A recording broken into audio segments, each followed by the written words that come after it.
जय हिंद। देखिए 15वें राष्ट्रपति का चुनाव हो गया और उड़ीसा की आदिवासी समाज से आने वाली द्रौपदी मुर्मू जी हमारी 15वीं राष्ट्रपति बन गई हैं और इनका शपथ ग्रहण भी हो गया, सारी फॉर्मेलिटीज हो गई। हम लोग ये समझते हैं कि आखिर राष्ट्रपति का चुनाव कैसे होता है, इलेक्टोरल कॉलेज में कौन कौन वोट देता है, राष्ट्रपति उम्मीदवार बनने के लिए सबसे टफ योग्यता क्या होती है और एकल संक्रमणीय अनुपातिक पद्धति क्या होता है, इलेक्टोरल कॉलेज, इस सब के बारे में समझते हैं।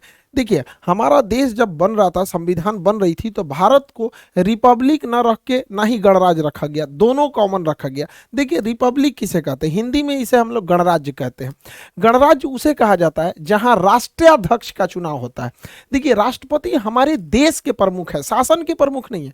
तो जहां कहीं पे राष्ट्राध्यक्ष का चुनाव होता है उसे हम लोग कहते हैं गणराज्य कहेंगे। तो हमारा देश जो है, हमारे राष्ट्राध्यक्ष राष्ट्रपति हैं और उनका चुनाव भी होता है, तो उस हिसाब से हम रिपब्लिक भी आ जाते हैं, गणराज्य आते हैं। लेकिन डेमोक्रेसी किसे कहते हैं, तो डेमोक्रेसी जो होता है जिसमें शासनाध्यक्ष का चुनाव होता है।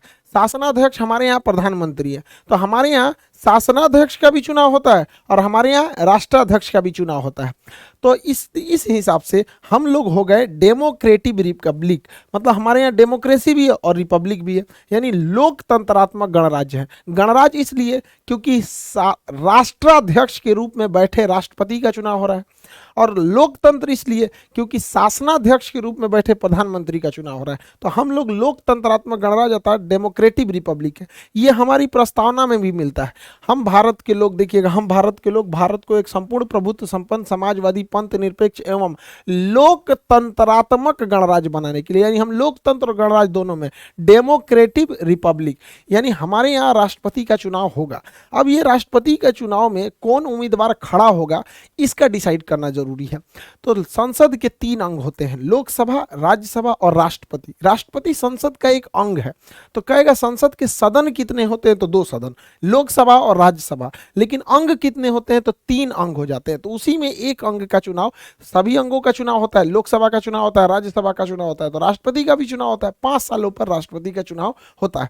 राष्ट्रपति की उम्मीदवार जो कोई भी खड़ा हो सकता है, उसको कुछ शर्तों का पालन करना पड़ता है। वो भारत का नागरिक होना चाहिए, 35 साल आयु होना चाहिए, इस शर्त को तो कोई इजीली पार कर सकता है। पागल नहीं होना चाहिए, दिवालिया भी नहीं होना चाहिए। दिवालिया उसे कहते हैं कि जो इतना कर्जा ले लिया है और अपने इनकम से ज्यादा कर्जा ले चुका है, चुका ही नहीं पा रहा है, जैसे विजय माल्या, नीरव मोदी, मेहुल चौकसी, ये लोग दिवालिया हो चुके हैं।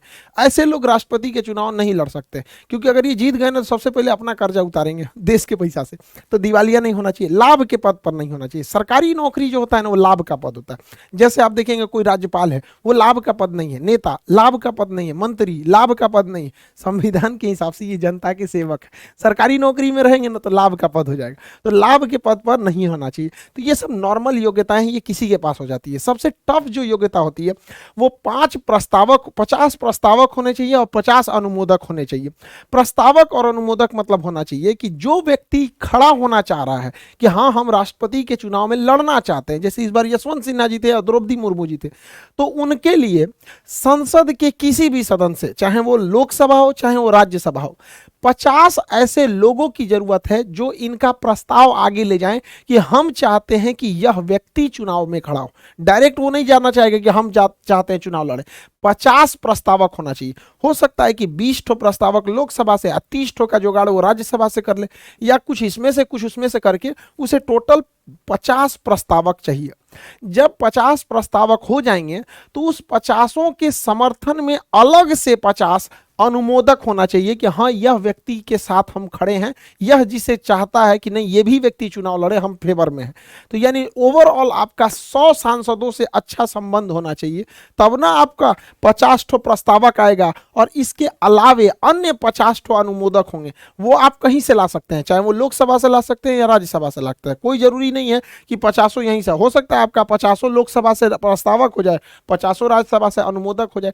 यानी नाम का प्रस्ताव दे 50 और उस नाम में सहमति यानी अनुमोदन दे 50। ये इतना टफ हो जाता है कि यहीं पर एक कॉमन आदमी चुनाव नहीं लड़ पाता है, क्योंकि 100 सांसद आपके नाम का प्रस्ताव देंगे, इसका मतलब आप बहुत बड़े पॉलिटिशियन होने चाहिए, और दोनों लोग बहुत बड़े पॉलिटिशियन हैं भी, इनका मतलब ये ज़मीन से एकदम जुड़ी हुई आदिवासी समाज से हैं, राज्यपाल रही थी। और ये तो अटल बिहारी वाजपेयी के समय पे तो मंत्री भी रहते हैं यशवंत सिन्हा जी। तो दोनों लोग का नो डाउट बैकग्राउंड तो पॉलिटिकल ही रहा है। अब इनको वोट कौन कौन देगा यहाँ से ये डिसाइड करते हैं इलेक्टोरल कॉलेज। हम लोग राष्ट्रपति के चुनाव में वोट नहीं डाल सकते, क्योंकि राष्ट्रपति का चुनाव इनडायरेक्टली होता है, अप्रत्यक्ष रूप से, यानी हमारे द्वारा चुने गए लोग ही वोट डालते हैं। तो पहले हम ये समझ जाते हैं कि राज्यों से कौन कौन वोट डालेगा, फिर केंद्र में चलेंगे। देखिए, राज्य के लिए कानून बनाने की जिम्मेदारी विधानमंडल का होता है, और विधानमंडल जो होता है हर एक राज्य में होता है विधानमंडल। हमारे यहाँ 28 राज्य जो है, अभी 28 राज्य। तो देखिए 28 राज्यों में विधानसभा है, तो विधानमंडल के दो भाग होते हैं, एक होता है विधानसभा, एक होता है विधान परिषद। तो दो अंग हो गए। जिस तरह से संसद के दो अंग लोकसभा राज्यसभा, उसी तरह राज्यों में हर राज्य में विधानसभा के दो अंग, एक विधानसभा एक विधान परिषद। लेकिन विधान परिषद हर एक राज्य में नहीं है। पहले 7 राज्य में था, जम्मू कश्मीर तो टूट गया तो वहां का हटा ही दिया। टोटल 6 राज्यों में ही अभी विधान परिषद है। 6 राज्य, यूपी, बिहार, महाराष्ट्र, कर्नाटक, आंध्र प्रदेश, तेलंगाना।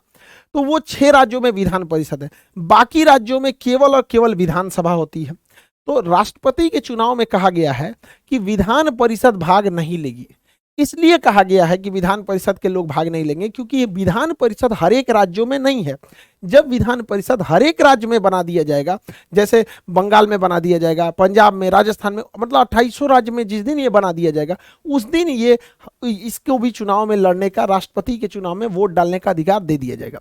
अब कौन डालता है विधानसभा में, विधानमंडल में? तो विधानमंडल में केवल विधानसभा के सदस्य वोट डालते हैं, विधानसभा के।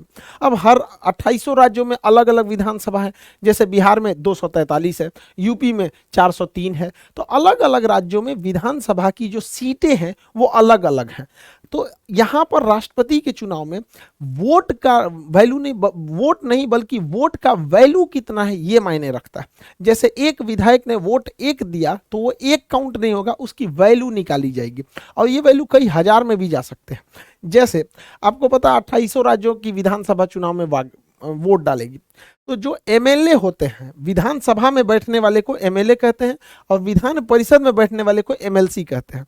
तो एक एमएलए के वोट की जो वैल्यू होती है वो उस राज्य की जनसंख्या में भाग दे दिया जाता है। उस राज्य में टोटल कितने एमएलए की संख्या है। जैसे बिहार की बात करेंगे तो 12 करोड़ जनसंख्या हो गई। अब बिहार में 243 विधायक यानी एमएलए हो गए। इनसे भाग देने के बाद फिर 1/1000 से कर देते हैं, तो वैल्यू निकलती है। इस फॉर्मूला को अगर आप ध्यान से देखेंगे तो आपको समझ में आएगा कि जिस राज्य की जनसंख्या ज्यादा है उस राज्य के एमएलए की वोट की वैल्यू ज्यादा रहेगी। जैसे उत्तर प्रदेश में यूपी की जनसंख्या सबसे ज्यादा 22 करोड़ है, तो यूपी की जनसंख्या में यूपी के जो एमएलए होंगे उनके वोट का वैल्यू सबसे ज्यादा होगा।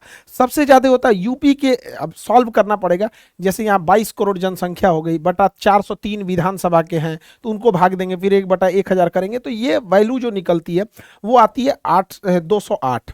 यानी अगर यूपी का कोई एक विधायक 1 वोट डालता है तो वोट काउंट होगा 1, लेकिन उसकी वैल्यू हो जाएगी 208। इस तरह से टोटल यूपी में 403 सीटें हैं। एक सीट की वैल्यू 208, तो 403 सीट की वैल्यू अकेले 83,824, यानी उत्तर प्रदेश से अकेले राष्ट्रपति को 83,824 वोट मिल जाता है, क्योंकि उत्तर प्रदेश की जनसंख्या ज्यादा है। उसी तरह अगर देखेंगे सबसे कम जनसंख्या सिक्किम में, तो सिक्किम की जनसंख्या बहुत कम है, तो सिक्किम की जनसंख्या बटा वहां के टोटल एमएलए की संख्या से भाग देंगे तो सिक्किम में एक एमएलए की वोट की वैल्यू बहुत ही कम होती है, लगभग 7, मतलब बस 7 होती है, और टोटल 32 सीट है। तो वहां सिक्किम पूरा स्टेट से महज 224 वोट मिल पाते हैं। तो देखिए यूपी इसलिए इलेक्शन के हिसाब से बहुत आगे है, मतलब फेमस है, उसकी वैल्यू बहुत ज़्यादा है।